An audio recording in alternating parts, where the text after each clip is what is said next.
Hello guys, welcome back to George Basics Crypto and Finance.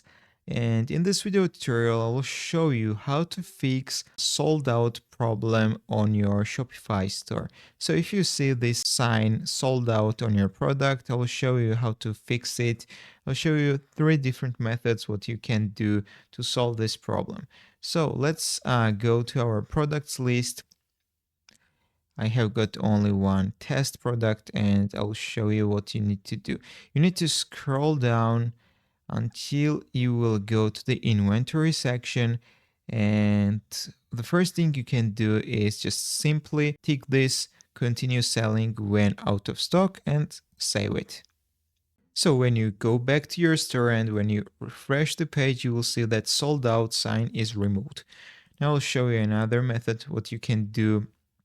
So let's untick this again and let's save it. Let's refresh the page. So as you can see, we have got the sold out sign again. Let's go back and now let's turn off the track quantity option. And let's save it again. Let's check our store. As you can see, we removed the sold out sign. But if you want to control your product's quantity, I'll show you what you need to do. So let's turn the tracking system again.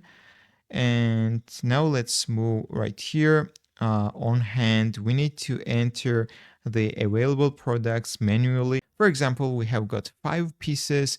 What we need to do is we need to enter 5 right here manually and click the save button, guys. Then you need to save this again, and when you refresh the page you will see that sold out sign will be removed. And if you sell all of them, for example, if someone buys all of them, or 5 people will buy it, the quantity will be 0, and then you will see the sold out sign again. So that's all I wanted to show you in this short video tutorial. Thank you for watching. If this video was helpful for you, don't forget to click the like buttons and don't forget to subscribe.